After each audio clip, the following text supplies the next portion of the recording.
Hey, everybody. On this live edition, we're going to discuss the right way to lose weight. I'm here with my beautiful hostess of the mostest.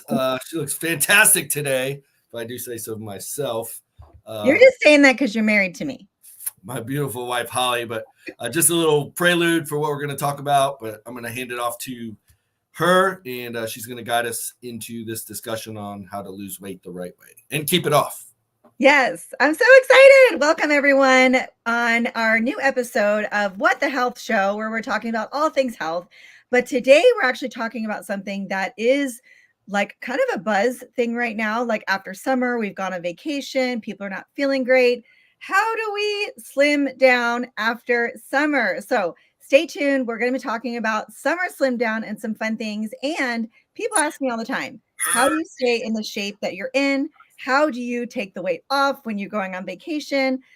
Guess what? We have an answer for you, and we're going to talk about it today. So the right way to lose weight, right? So there is a right way, believe it or not, there is a right way, and then there is a not so right way. And the thing with the not so right way is you don't usually keep it off. You don't feel really good. It's not sustainable. So I'm excited about talking about a way to sustain the weight loss and not gain it back right away. So if you're tuning in, say hello and let us know where you're tuning in from. So Mr. O'Brien, the process for getting results, right? Is it really that complicated? People make things a little complicated. So what is one of the ways that people can lose weight while enjoying their life and actually keep it off? Well, our goal, first and foremost, is to create impact and help people live their best life now and live a longer life later. As part of that, closing in on 45% of Americans are now approaching what would be classified as obese. And the stats are pretty scary.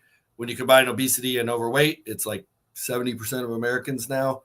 So this probably is relevant to a lot of people, myself even, and Holly. We battle the bulge every now and then, usually twice a year. And that's what kind of precipitated and why we created the Summer SLIMdown and the Winter Meltdown. Those are personally and selfishly our 2 times a year where we kind of refocus, regroup, tighten up the nutritional budget, tighten up a little bit on the drinking and the treats, and just rein ourselves in like in checks and balances. So this short episode, we just want to cover 3 elements or foundational pillars for losing weight the right way and keeping it off. So part 1, 2, and 3. And as Holly asked, the first part is always when you want to be successful, you've got to start with the end in mind. And more appropriately, people think about that, setting a goal. Like you got to know where you want to go if you're driving somewhere, if you ever hope to get there. Otherwise, You're just kind of driving around aimlessly. And if you're using Google navigation or Siri or Android or whoever, I guess Google is Android, you would put in the address of where you're going. So, but I'm an Apple fan. Oh, Siri's talking back to me. Siri just said, I'm an Apple fan. Did you hear that? That's hilarious. She said, this may not be a big surprise. I'm an Apple fan. So be careful what you say when your phone's around. Anyway, so you would put in that address, and the same is true when you're trying to achieve a physical goal. And in this case, we're talking about weight loss. So you want to have a realistic end in mind and the time frame that you're going to achieve it, and write it down. And writing it down is the best way in ink, in cursive, if you can still write in cursive. My kids can't write in cursive or read in cursive. I guess they don't teach that anymore. And that empowers your subconscious mind to help you achieve that goal.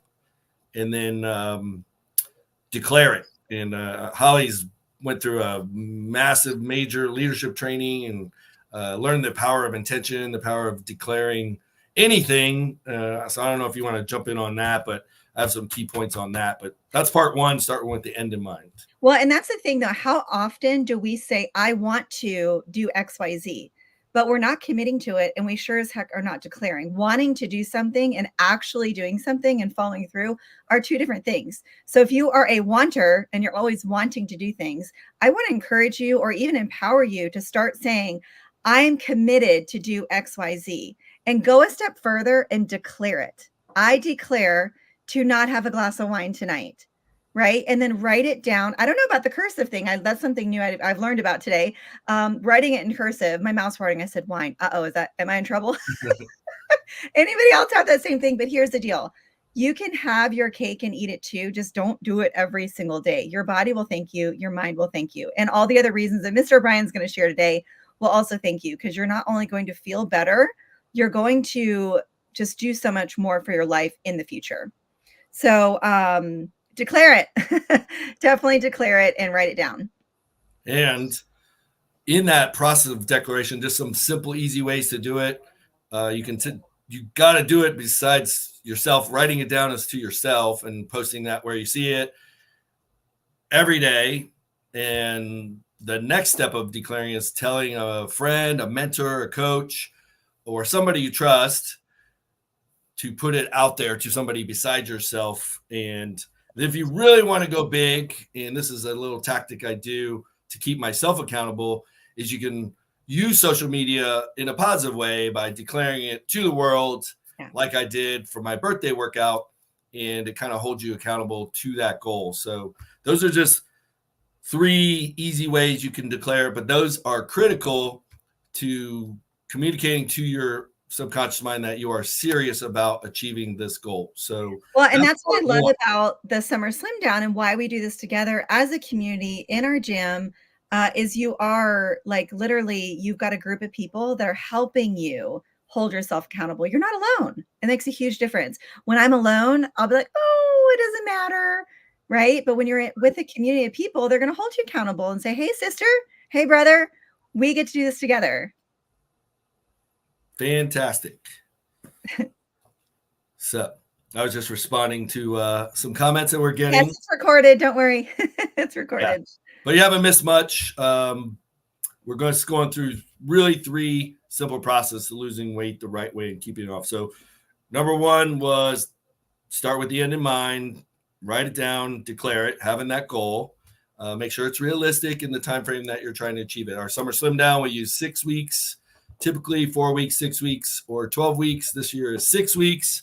So a reasonable rate of weight loss is about 2 to 3 pounds per week, sustainable, that will actually be likely to stay off. If you lose more than that, typically that backfires and you gain that weight back. So that's not to say that if you're eating a very inflammatory diet, you might lose 5 to 7 pounds the first week when you eliminate those sources of inflammation. But that's kind of the topic for a more detailed dive into nutrition. We're really just trying to hit the big points. So we want to move on to part 2, what I call the 3 keys to the castle, or seeing the forest through the trees. We get too often distracted by the trees and the weeds and the leaves, and we're kind of stuck in the minutia, and we forget to do the big stuff. So kind of want to hit those 3 points real quick, and how you can jump in with any questions. But those it's interesting. So often, like, I want to stop there really quick and really lean into this. How many times have we started something and then we start getting so stuck on the little things that don't matter, and then we self-sabotage ourselves, and then we never start? Can you say me too?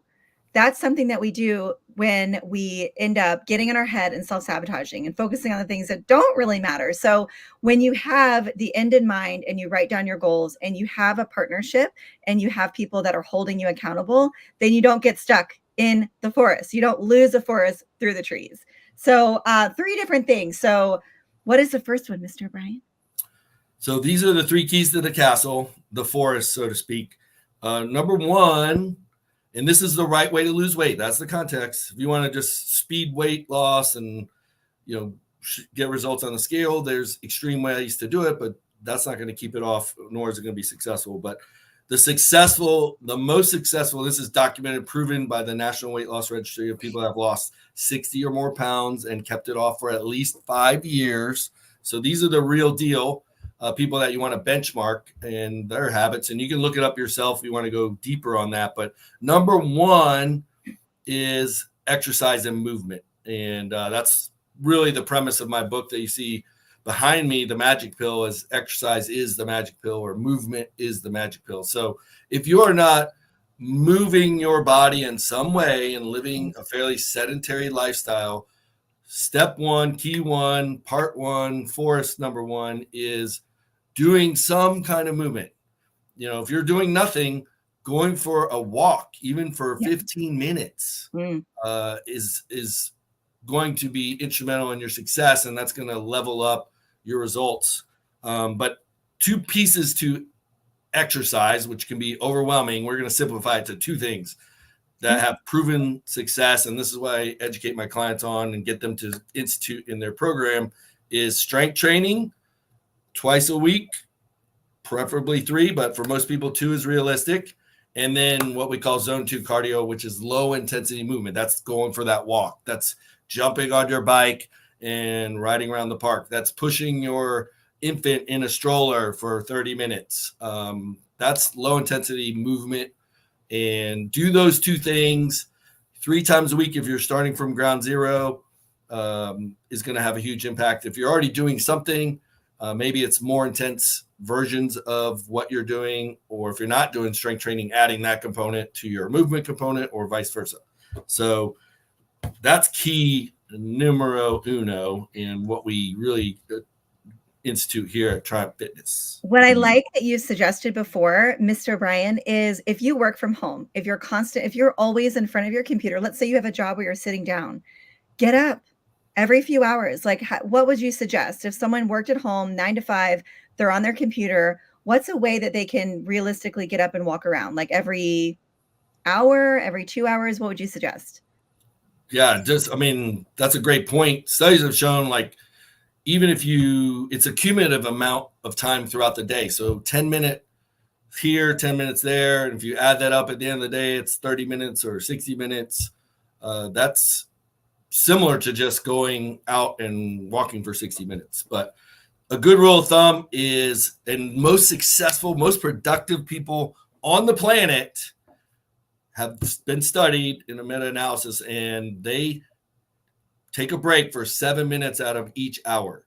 So 7 minutes to take a mental break, get away from what you're doing, walk around the house, fold some laundry, do some dishes, walk your dog, push your kid in a stroller. If you do that every hour for 8 hours, that's 56 minutes of exercise, if my math is correct. Dang. And wow. You'll be more productive on the other 53 minutes of doing whatever you're doing. Ooh, I like it. Guys, can you do that? That's so doable. You're going to be more productive. You're going to get a lot of exercise in. Your brain's going to feel better, and your body. That's easy. Boom. That we can do. What about number 2?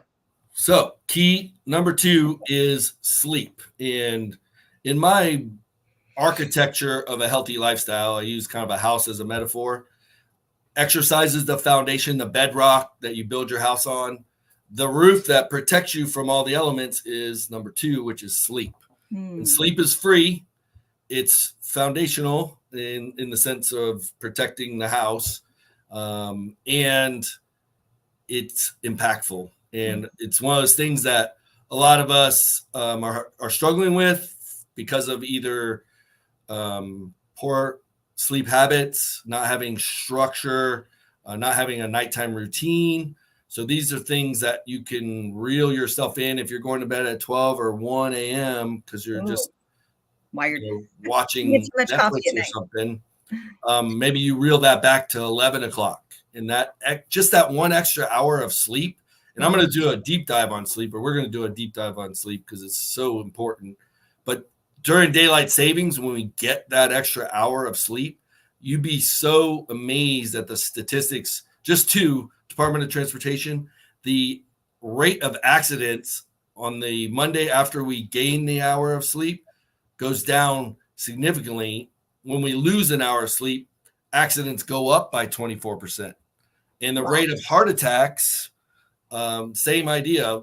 Heart attacks go down with the extra hours of sleep the Monday after. And the highest rate of heart attacks on any day of the year is the Monday after we lose an hour of sleep in daylight savings. And I forget, spring forward, in the spring when we lose that hour, I always hate that. So that's just the impact of 1 hour of extra or less sleep. So reel it in just 1 hour and then habit stack. Maybe reel it back in another hour after you institute that change. And then ideally try to go into bed at around the same time every day and getting up around the same time every day, regardless of weekdays or weekends. Now, obviously, you may have a work schedule that will vary that. And a lot of my clients have strange work hours, and you just kind of have to make the most of it. But do your best with that. And like I said, we're going to do a whole topic on sleep and the importance of it, devices that can help you sleep, and habits that can help you sleep. But that's number 2. And like I said, we just want to kind of graze the surface here, the forest, so that you can basically get into action as soon as possible if you're trying to lose weight and keep it off. I love it. You guys, if you're just tuning in, we are on number 2. We're giving you simple, applicable ways you can start today on feeling better. And we're also talking about the Summer SLIMdown and community and why it's important. So we have number 1 is exercise. Number 2 is sleep. And what is the third one? And number 3 is the one that typically people give the most credit to and which is nutrition. Let's just let the cat out of the bag. But I always tell my clients, like, you can do exercise and sleep and be healthier and live a longer life, regardless of what your weight does. So I always put nutrition in the number 3 position. It's still important. And in the nutritional element, there's 2 debating theories, but they're both important to understand. One's calories in, calories out, which is the cliche, like, move more, eat less, is what doctors used to tell their patients that were overweight, which really doesn't help anybody. But you do have to have some method of calorie management. I'm going to talk about 3 real quick. And then the other is the type of nutrients, how they affect insulin and inflammation in the body. And that's my Nutrition Made Simple approach. We look at nutrition through the lens of how anything you eat or drink affects insulin and inflammation. When you understand that and hopefully influence the decisions you're making, you're going to feel better, and the weight, assuming you have the calorie management piece somewhat reined in, will start coming off. And finally, how you sequence your nutrition. So I want to kind of dive into those 3 elements of nutrition, and then Holly, if any questions pop in your head, because I know people are reaching out to you all the time asking, nutrition advice and how should I do this? Let me dive into the calorie management piece. I don't like to say control, because control, people are, I don't want to be controlled. Right. But we do need to manage how many calories we're taking in, because you can eat, too many calories of the perfect food and you can still gain weight.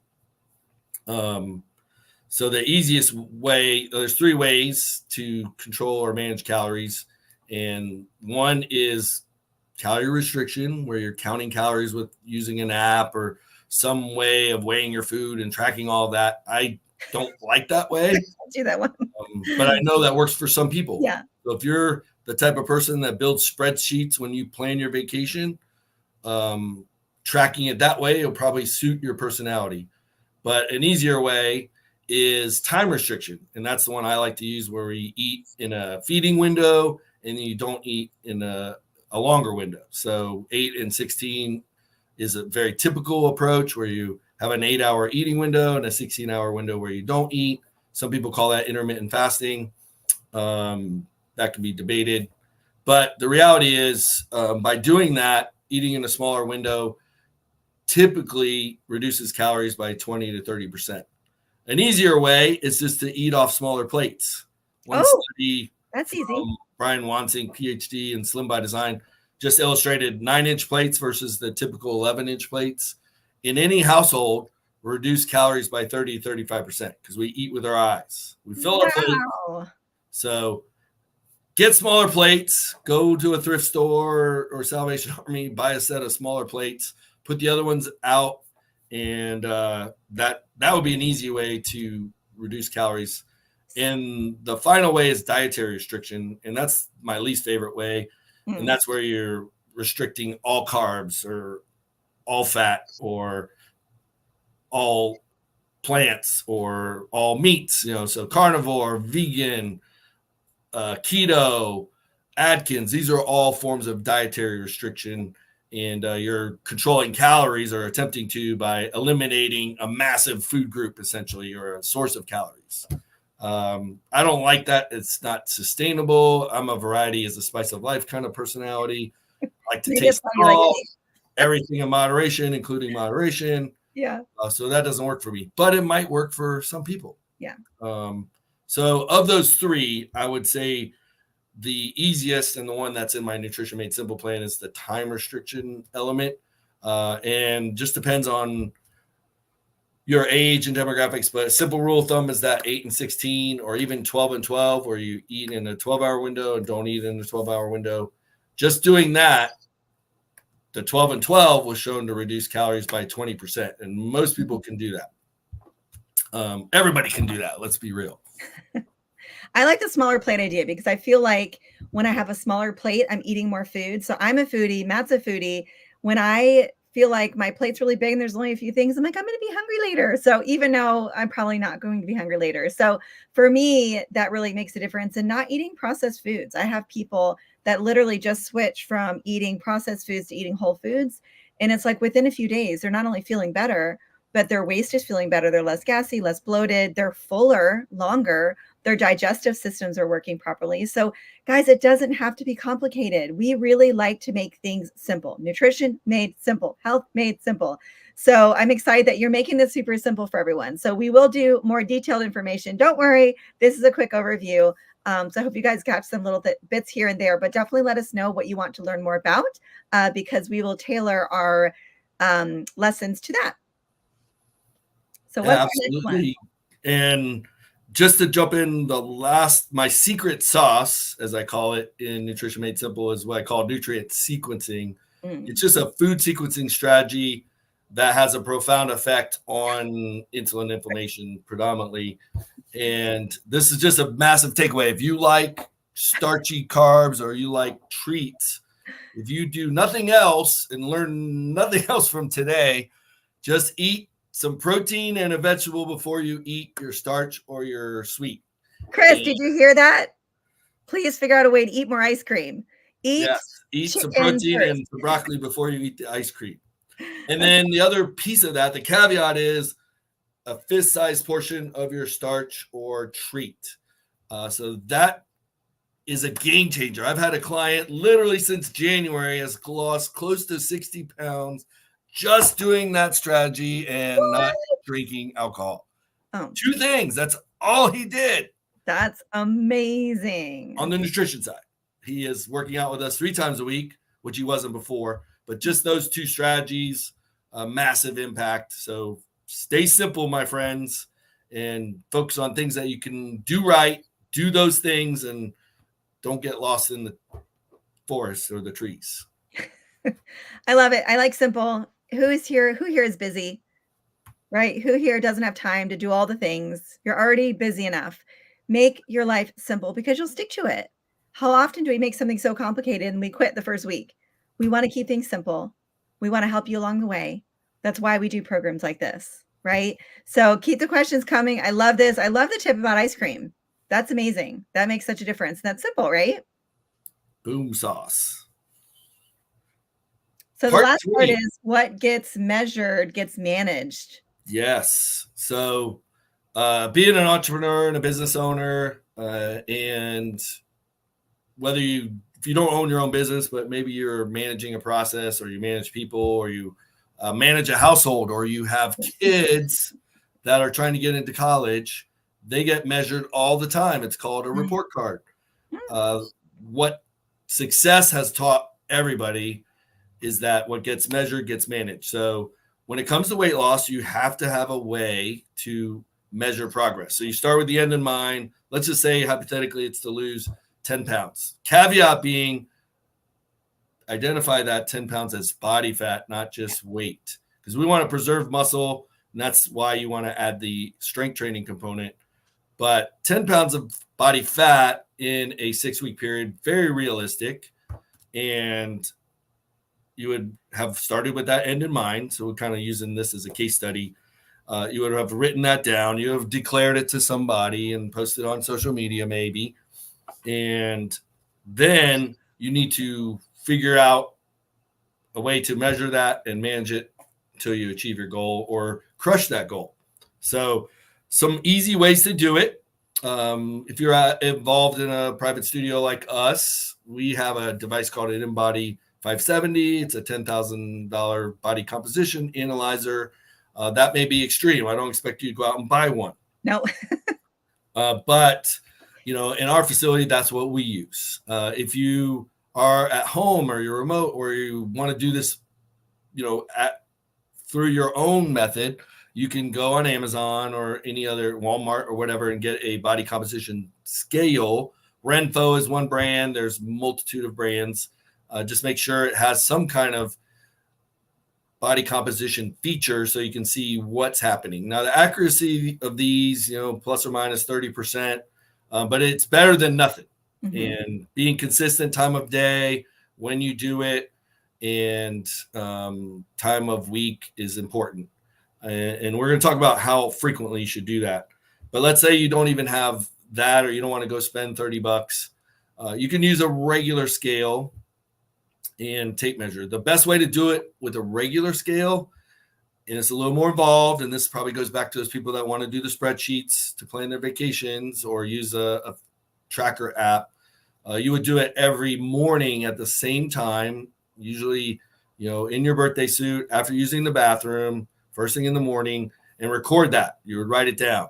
And you would do that every day, and then you would take, for that week, the 7-day average of those numbers, and then the following week you would do the same and compare the two.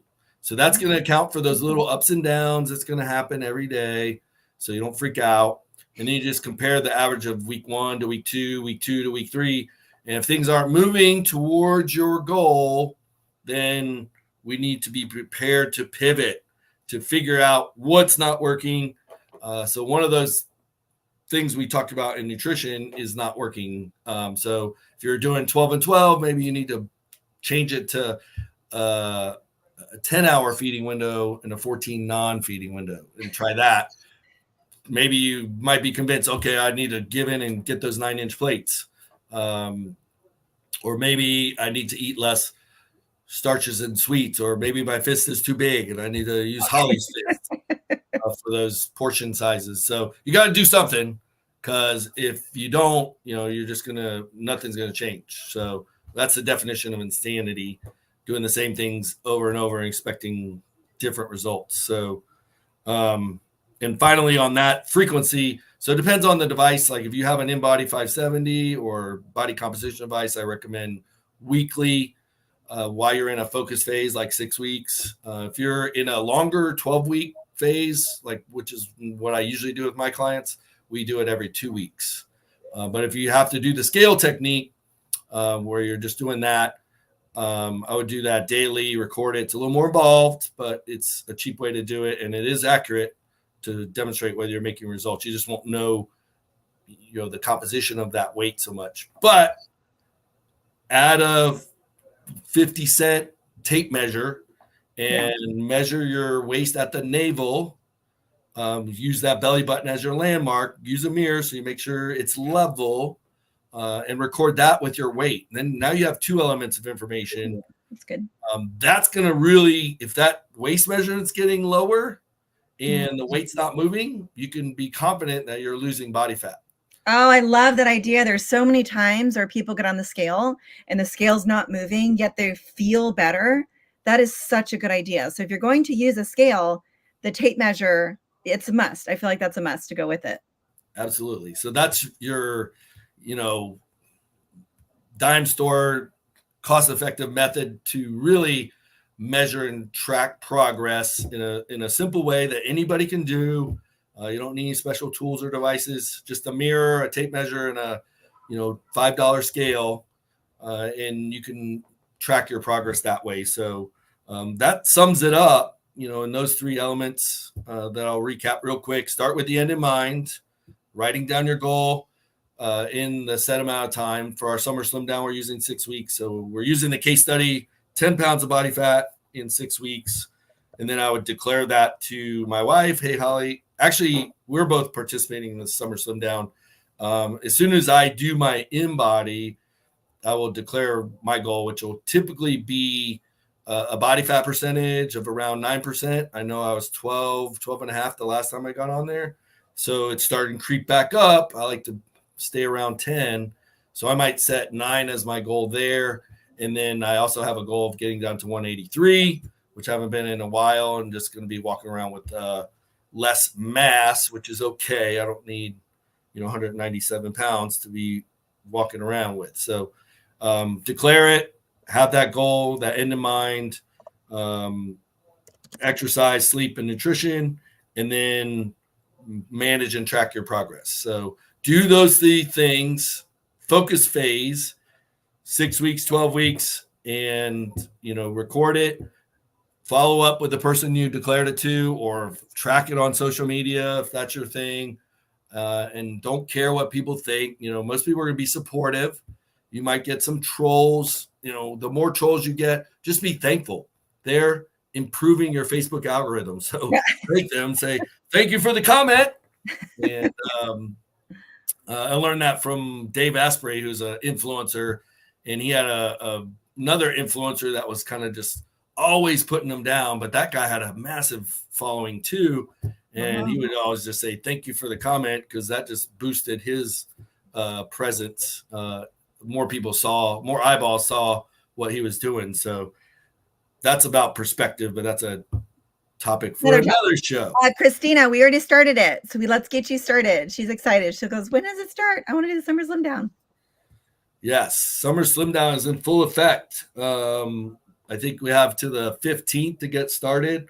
So you need to reach out and let's get you started and get you back in the gym if we can. And we'll help you manage the process that way. So what we're doing at Triumph Fitness, quick plug for those of you that are local, Summer SLIMdown, if you're not a member at Triumph, $299, gets you 6 weeks of exercise, prescribed, coach-led workouts, nutrition program of your choice with the manual. You're going to be assigned to a coach on a team, and they're going to be mentoring you through the 6-week process. And your individual results and the team results are all being documented for team and individual awards. But at the end of the day, we just want to have an impact on a lot of people, make it fun, and help guide people through the process. So reach out to somebody. If you're local, go to our website. There's a Summer SLIMdown tab, book a consultation. It'll be most likely me that follows up with you. We'll get you plugged in, get you started. And it's a great catalyst for change. And that's why we do it every year. We would look forward to serving anybody that we can. So that's my quick plug. And hopefully we have an impact this year. I think hopefully we will, or declaring it. I declare we are going to continue to have impact. This is something that people request because they know it works. The community, when we come together, it is super fun. It's a fun way to get healthier, to learn new things, to build a community, and to do something great for yourself. Because let's be real, we do so many things for other people. How often do we put ourselves first? A lot of times we don't. So you get to put yourself first. And by doing that, you get to feel better, and you get to be more productive, and you get to be better for everyone else around you, right? So we're doing this for an unbelievable low cost. Everyone can be involved in this, and you're not alone. So Matt and I are doing this together. We have a huge team of people. It is a lot of fun. So if you're even remotely interested, just reach out to us. We'll connect with you. We'll share all the things, and then you can decide if it's a right fit for you or not. Fantastic. Well said. And if you're just joining in, watch it back. It's on our YouTube channel, Triumph Nation. It's on our Triumph Fitness and Nutrition Facebook page. It's on my personal page. And we'll share it with you. And if this another good way, recruit a friend and accountability partner, do it together, reach out, triumphfitness.com. We spell Triumph with the Y because the Y in Triumph is you. And all change starts with one step, one decision. And we'd love to be a part of the process to help you achieve that goal. So thank you for joining. Thank you for tuning in. And thank you to my beautiful wife. She's easy on the eyes, so makes this a lot more fun for me. Thank you guys for joining us for another episode of What the Health Show. We can't wait to bring some more things to you guys, deeper dives into sleep, into nutrition, into exercise, hormones, weight loss, all the things. So we're excited you guys are tuning in today. Next time we will see you on What the Health Show. Thank you, Mr. O'Brien. I know you have clients right now. So we're going to say bye. Bye, everybody. Thank you for tuning in. Reach out to us if you have any questions, and we will get back to you. Cheers. God bless. Stay strong, my friends. Bye.